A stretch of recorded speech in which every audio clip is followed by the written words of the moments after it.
റെഡിയാണമ്മേ. അവിടെ ഇപ്പൊ ഉറങ്ങാതെ നിന്റെ അടുത്തേക്ക് ഓടി വരാൻ പാകത്തിന് ആരാ ഉള്ളത്? അച്ഛൻ കിടന്നെന്നാ തോന്നുന്നേ. ശ്രീയേട്ട ഉറങ്ങാതിരിപ്പുണ്ട്. അമ്മ ശ്രീയേട്ടനെ വിളിച്ചാ മതി. അപ്പം നമ്മൾ ആരംഭിക്കാൻ പോവാ. നീ റെഡി ആയിരുന്നു? ഓൾ ദി ബെസ്റ്റ് മോളെ.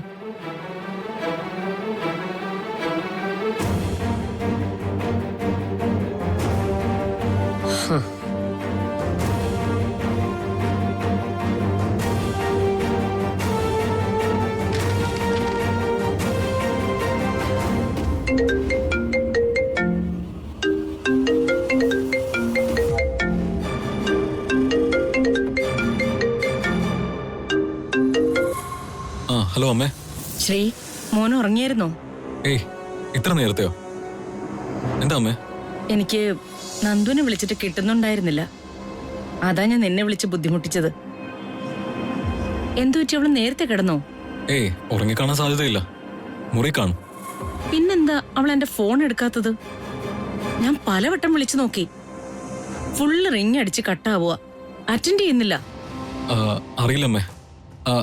അമ്മയൊന്ന് ഹോൾഡ് ചെയ്യ്, ഞാനൊന്ന് നോക്കട്ടെ. ആ,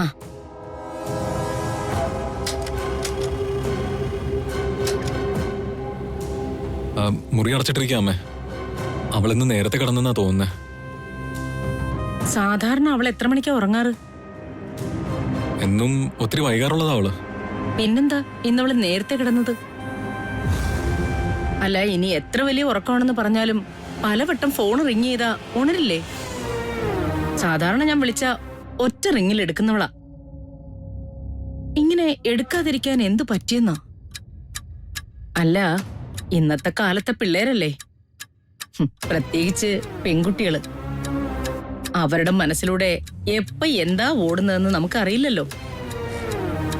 പരീക്ഷയിൽ തോറ്റതിനോ വീട്ടുകാർ വഴക്കു പറഞ്ഞതിനോ പോലും അരുതാത്ത ഓരോന്ന് ചെയ്യുന്ന പിള്ളേരാ. പത്രങ്ങളിലൊക്കെ നമ്മൾ കാണുന്നതല്ലേ. പ്രത്യേകിച്ച് നന്ദിതയുടെ ഇപ്പോഴത്തെ ഒരു മാനസികാവസ്ഥ വെച്ച്. അല്ല, വിളിച്ചിട്ട് എടുക്കാതായപ്പോ എനിക്കെന്തോ ആകെ ഒരു ഭയമായി ശ്രീ.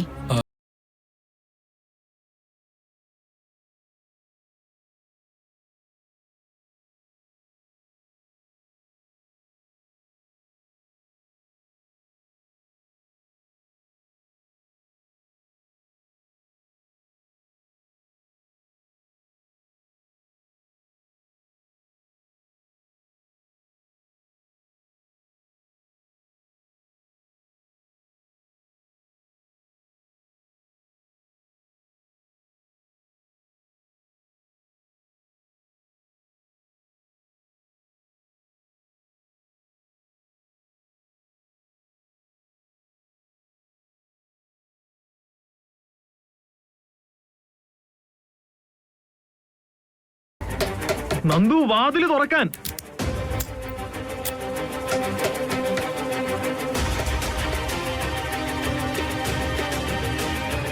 നന്ദു, വാതിൽ ഉറക്ക്. എന്ത് വാതിൽ ഉറക്കുന്നില്ല. നേരിട്ട് വിളിക്കാൻ തുറക്കുന്നില്ല. നന്ദു, വാതില് തുറക്ക്. നന്ദു, വാതിൽ തുറക്കും. നന്ദു, നന്ദു, ഇടി നന്ദു, വാതിൽ തുറക്കാൻ. വാതിൽ തുറക്കും മോളെ. നീ എന്ത് ചെയ്യുവാ? എടാ, ചവിട്ടി പൊളിക്കടാ വാതില്.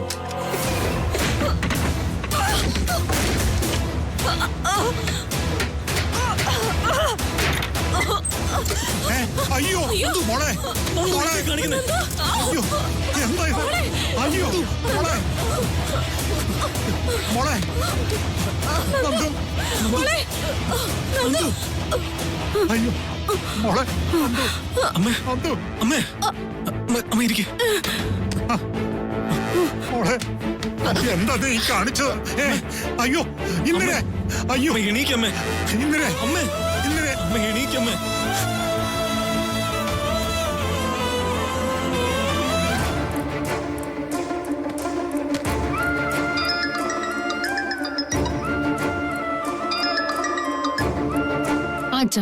മോളെ സുമി, നമ്മുടെ നന്ദു.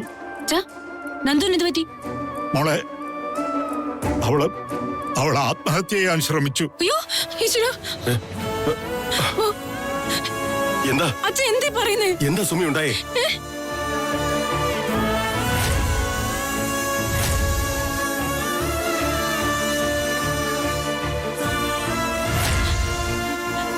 ഇങ്ങനെ ടെൻഷൻ അടിച്ച് BP കൂട്ടില്ലേ? ആ ശരി, ഞാൻ ഇപ്പൊ തന്നെ അങ്ങോട്ട് വരാം. ശരി മോളെ. ഗിരി, എന്താ സുമി, എന്താ ഉണ്ടായേ? നന്ദു സൂയിസൈഡ് ചെയ്യാൻ ശ്രമിച്ചത്രേ. ഏ? അവൾ എന്തിനാ അങ്ങനെ ഒരു അബദ്ധം കാണിച്ചത്?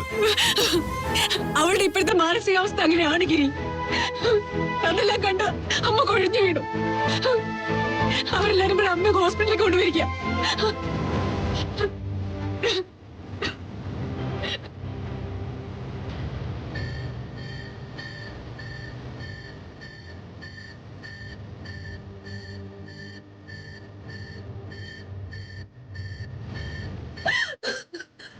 എന്റെ കുറ്റം വെച്ചാ ഞാൻ അവരുടെ ബുദ്ധിമോശം കാണിക്കാൻ പോയിട്ടല്ലേ എന്റെ അമ്മയ്ക്ക് ഇപ്പൊ ഈ ഗതി വന്നത്. നീ ഇങ്ങനെ സങ്കടപ്പെടാതെ മോളെ. അമ്മയ്ക്കൊന്നും സംഭവിക്കില്ല. നിന്നെ ആ അവസ്ഥയിൽ കണ്ട ഷോക്കില് വീണു പോയതാ പാവം.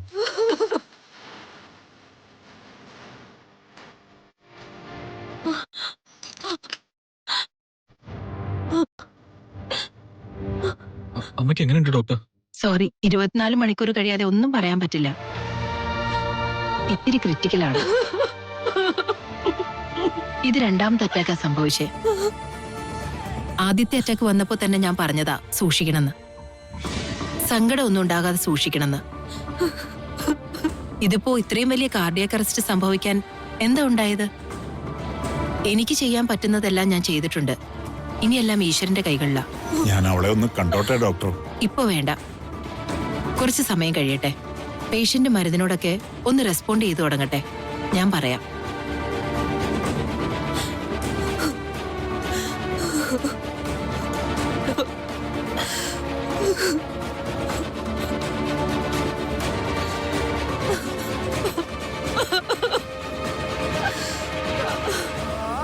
അച്ഛാ, നമ്മുടെ അമ്മ കാരണം അമ്മയ്ക്ക് ഈ ഗതി ഉണ്ടായത്. സംഭവിച്ചതെല്ലാം സംഭവിച്ചു. ഇനി അതോർത്ത് കരഞ്ഞിട്ടെന്താ കാര്യം? അമ്മയ്ക്കൊന്നും സംഭവിക്കില്ല. നീ സമാധാനപ്പെടും മോളെ.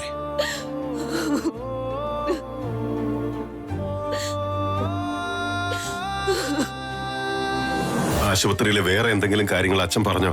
ഇല്ല, പറഞ്ഞത്ര കാര്യങ്ങളെ പറഞ്ഞുള്ളൂ. ഇനി കൂടുതൽ എന്തെങ്കിലും ചോദിക്കാനുള്ള മാനസികാവസ്ഥയിലായിരുന്നില്ല അച്ഛൻ. ഞാൻ എന്തായാലും ആശുപത്രിയിലേക്ക് പോവാ ഗിരി. ഞാൻ അവിടെ ചെന്നിട്ട് വിളിക്കാം. സുമി നിക്കേ, ഒരു 5 മിനിറ്റ്, ഞാൻ ഇങ്ങോട്ട് വരാം. നമുക്ക് ഒരുമിച്ച് പോവാം. വേണ്ട ഗിരി, വരണ്ട. എന്താ സുമി നീ അങ്ങനെ പറയുന്നത്? വേറൊന്നും കൊണ്ടല്ല ഗിരി. ഇപ്പോഴത്തെ സാഹചര്യത്തിൽ ഗിരി അങ്ങോട്ടേക്ക് വന്നാ അതൊട്ടും നന്നാവില്ല. അതെന്തുകൊണ്ടാണെന്ന് ഗിരിക്ക് നന്നായിട്ട് അറിയാലോ. അതുകൊണ്ടാണ് ഞാൻ അങ്ങനെ പറഞ്ഞത്. ഗിരി ഓർത്ത് മാത്രം ഞാൻ വരണ്ടെന്ന് പറഞ്ഞത്, അല്ലാതെ അതിന് വേറെ അർത്ഥങ്ങളൊന്നും കൽപ്പിക്കണ്ട.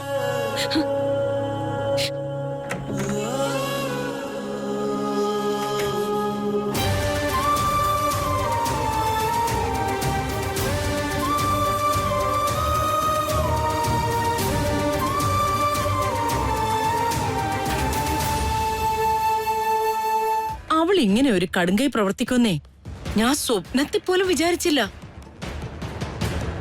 ഫാനില് ഷോൾ ഇട്ട് കെട്ടി തൂങ്ങാൻ നോക്കിയെന്ന്. തൂങ്ങാൻ നോക്കിയല്ലേ ഉള്ളൂ, തൂങ്ങിയൊന്നുമില്ലല്ലോ. എന്നിട്ടോ ആശുപത്രിയിൽ കിടക്കുന്ന അവളുടെ അമ്മയും. ഇത് മറിമായ ദൈവമേ. ഓ, ഒന്ന് നിർത്തുന്നുണ്ടോ നിങ്ങളെ പരദൂഷണം? സുമിത കേക്കും. അച്ഛമ്മേ, മോളെ, ഏട്ടത്തെ ഞാൻ ആശുപത്രി കൊണ്ടുവിടാം. ഒന്നാമതേ അവരവിടെ തീ ചവിട്ടി നിക്കുക. അതിനിടയില് നീയും കൂടി അവിടെ ചെന്നാലേ അത് വേണ്ട. ആ മോളെ, ഞാൻ ഡ്രൈവർ നവാസിനോട് പറഞ്ഞിട്ടുണ്ട്. അവൻ മോളെ ആശുപത്രി കൊണ്ടുവിടും. എന്റെ മുത്തച്ഛല്ലേ, ചെല്ലേ. ശരി അച്ഛമ്മേ, ഞാൻ പോയിട്ട് വരാം. ആ പിന്നെ അവിടെ ചെന്നിട്ട് എന്താ ഏതാന്നൊക്കെ അന്വേഷിച്ചിട്ട് എനിക്ക് ഫോൺ ചെയ്യണേ. ഞാൻ വിളിക്കാം അച്ഛമ്മേ. ആ, അമ്മക്ക് കുഴപ്പമൊന്നും ഉണ്ടാവില്ല. മോള് ടെൻഷൻ അടിക്കണ്ട. ചെല്ല്.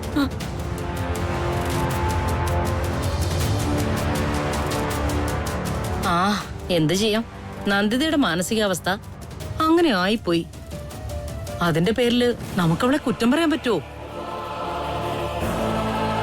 സ്വന്തം മോള് ആത്മഹത്യക്കൊക്കെ ശ്രമിച്ചു എന്നറിഞ്ഞ ഏത് അമ്മയുടെയാ ഹൃദയം പൊട്ടാതിരിക്കുന്നേ? നീ വെറുതെ കരിനാക്ക് വളച്ചൊന്നും പറയാതെ അനുരാധെ. എന്തായാലും ദൈവാധീനം കൊണ്ട് ആപത്തൊന്നും സംഭവിച്ചില്ലല്ലോ. അത് തന്നെ വലിയ ഭാഗ്യം.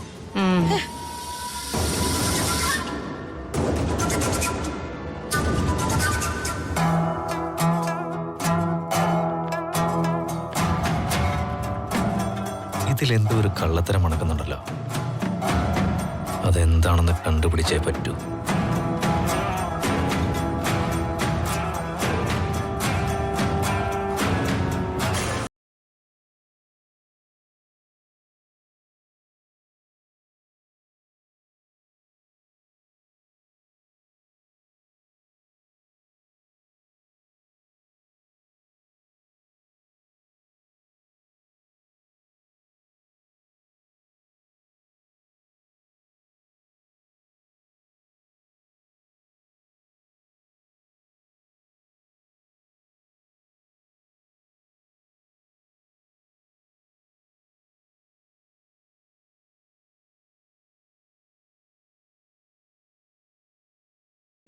എന്താ സംഭവിച്ചേ? നല്ല കാര്യങ്ങൾ നടക്കാൻ വേണ്ടി ചില ദുരന്തങ്ങൾ ഉണ്ടാവുന്ന സ്വാഭാവികമാ. അത് മാത്രമേ ഇവിടെയും നടന്നുള്ളൂ. അമ്മ എനിക്ക് മനസ്സിലാവുന്ന ഭാഷയിലൊന്ന് പറഞ്ഞതാ. ഇതിൽ കൂടുതലും മനസ്സിലാക്കാനൊന്നുമില്ല. നന്ദിത ആത്മഹത്യക്ക് ശ്രമിച്ചു എന്നുള്ളത് വെറും നാടകം. അത് കണ്ട് ഇന്ദിര നെഞ്ചു പൊട്ടി വീണത് അത് പച്ചയായ യാഥാർത്ഥ്യം. ഇപ്പൊ കാര്യങ്ങളൊക്കെ നിനക്ക് ക്ലിയർ ആയില്ലേ? വേറെ സംശയമൊന്നുമില്ലല്ലോ? അങ്ങനെ പോവാൻ വരട്ടെ. ഇതിലെ അമ്മയുടെ റോൾ എന്താ? അതാ എനിക്കറിയേണ്ടത്. എന്താണെങ്കിലും കാര്യങ്ങൾ എനിക്കൂടെ അറിയണം. ഈ കല്യാണം നടക്കാൻ പാടില്ല എന്ന് ഗിരി ഉറച്ച ഒരു തീരുമാനം എടുത്ത സ്ഥിതിക്ക് ഒരിക്കലും ഈ കല്യാണം നടക്കില്ല എന്ന് എനിക്ക് ഉറപ്പായിരുന്നു. ഗിരിയുടെ ആ തീരുമാനം മാറ്റണമെങ്കിൽ എന്തെങ്കിലും ഒരു ബോംബ് പൊട്ടണമെന്ന് എനിക്ക് തോന്നി. അതിന് ഞാനും നന്ദിതയും കൂടി പ്ലാൻ ചെയ്ത ഒരു നാടകമായിരുന്നു ഈ ആത്മഹത്യാശ്രമം. ഞാൻ പറഞ്ഞതുപോലെ അവൾ അവളുടെ റോള് ഭംഗിയായിട്ട് അഭിനയിച്ചു. പക്ഷെ ക്ലൈമാക്സ് അത് ലേശം മാറിപ്പോയി. സത്യത്തിൽ ആത്മഹത്യക്ക് ശ്രമിച്ച് പരിക്കുപറ്റി ആശുപത്രിയിലാവേണ്ടിയിരുന്നത് നന്ദിതയായിരുന്നു. പക്ഷേ ചക്കിനെ വച്ചത് കൊക്കിന് കൊണ്ടുവന്ന അവസ്ഥയിൽ വീണുപോയത് പാവ ഇന്ദിരയായിപ്പോയി. ഞങ്ങളുടെ തിരക്കഥയിൽ ഇല്ലാത്ത ചില സംഭവങ്ങള് ഇടയിൽ സംഭവിച്ചു പോയി. പക്ഷേ ഒരു കാര്യം പറയാം, ഇപ്പോഴാണ് ഇത് ശരിയായ ഒരു ബോംബായിട്ട് മാറിയത്. ഇന്ദിര വീണ സ്ഥിതിക്ക് ഇനി സുമിത അടങ്ങിയിരിക്കുമെന്ന് നിനക്ക് തോന്നുന്നുണ്ടോ? അവള് കൂടി കളത്തിൽ ഇറങ്ങുന്നതോടെ ഗിരിയുടെ മുമ്പില് വേറെ വഴിയില്ലാതെ വരും മോനെ. അവൻ ഈ കല്യാണത്തിന് സമ്മതിക്കേണ്ടിയും വരും. നീ നോക്കിക്കോ. സത്യത്തിൽ അമ്മയുണ്ടല്ലോ രാഷ്ട്രീയത്തിലേക്ക് ഇറങ്ങേണ്ട ആളാ. നന്നായിട്ടൊന്ന് പയറ്റി നോക്കിയ മുഖ്യമന്ത്രിയോ പ്രധാനമന്ത്രിയോ ഒക്കെ ആകായിരുന്നു.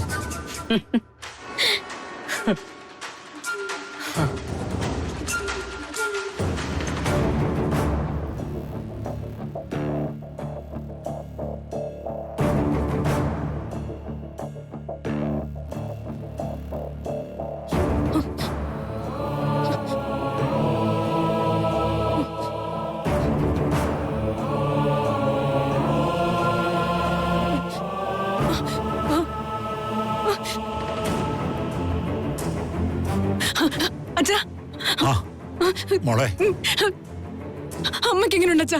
ഡോക്ടർ എന്താ പറഞ്ഞേ? ഒന്നും പറയാറായിട്ടില്ലെന്നാ ഡോക്ടർ പറയുന്നത്. അയ്യോ, ഞാൻ ചെന്ന് വാതിൽ തട്ടാൻ ഒരു 5 മിനിറ്റ് വൈകിയിരുന്നെങ്കിലേ നമ്മുടെ നന്ദുവിന്റെ കാര്യവും. ഭാഗ്യത്തിന് അവൾക്കൊന്നും സംഭവിച്ചില്ല. പക്ഷെ അത് കണ്ട അമ്മ ആകെ ഷോക്കായി. അപ്പൊ തന്നെ കുഴഞ്ഞു വീണു.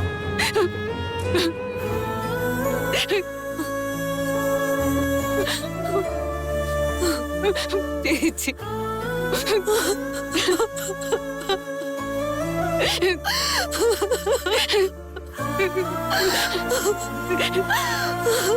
നീ കാണിച്ച മണ്ടത്തറ ഇതെല്ലാം വരുത്തി വെച്ചത്.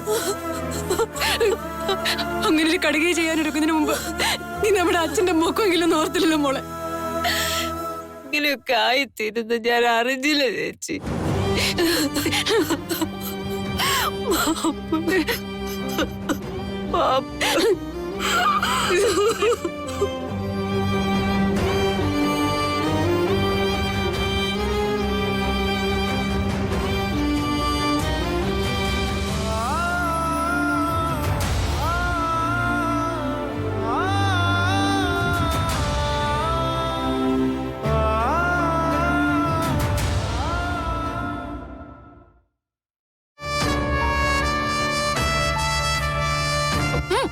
മതി.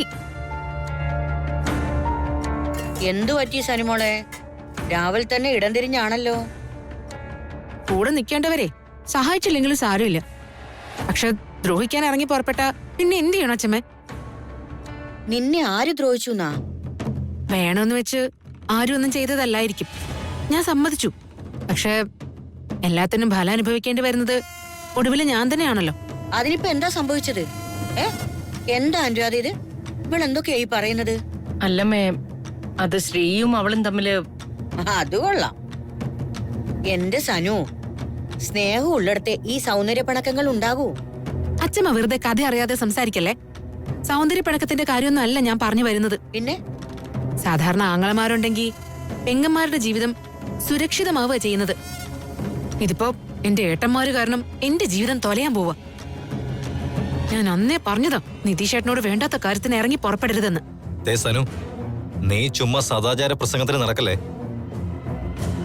എന്റെ ഭാഗത്തുനിന്ന് പറ്റിയ പിഴവുകൾ തിരുത്താൻ ഞാൻ തയ്യാറായതാണ്. അതിന് തടസ്സം നിന്നത് ഗിരിയേട്ടനാ. അത് നേരാ.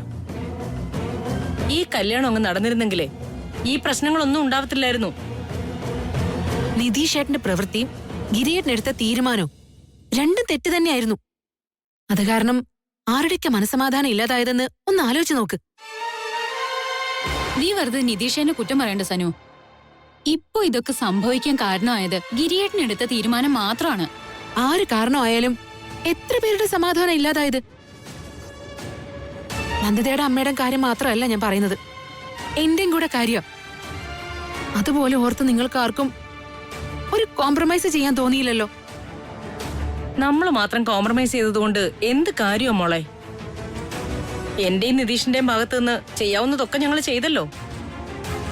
ഗിരി സമ്മതിക്കണ്ടേ? എന്തായാലും ഗിരിയേട്ടന്റെ തീരുമാനം അല്പം കടന്നുപോയി. അതെ, നന്ദിതയോടും അവളുടെ കുടുംബത്തിനോടും നമുക്ക് ചില ഉത്തരവാദിത്തങ്ങളൊക്കെ ഇല്ലേ? ഉത്തരവാദിത്തങ്ങൾ സുമിതയുടെ വീട്ടുകാരോട് മാത്രമല്ല, എനിക്ക് എന്റെ വീട്ടുകാരോടും ഉണ്ട്. എന്റെ മരിച്ചുപോയ അച്ഛനോടും ജീവിച്ചിരിക്കുന്ന അമ്മയോടുമുള്ള ഉത്തരവാദിത്തങ്ങൾ ഇനിയെങ്കിലും നിറവേറ്റാനാണ് ഞാൻ പരിശ്രമിക്കുന്നത്. അതുകൊണ്ട് എന്റെ തീരുമാനങ്ങളെ ആരും ചോദ്യം ചെയ്യാൻ വരണ്ട. ചികഞ്ഞ് അന്വേഷിച്ചാൽ അതിൽ ശരികളും ന്യായങ്ങളും മാത്രമേ ഉണ്ടാവൂ.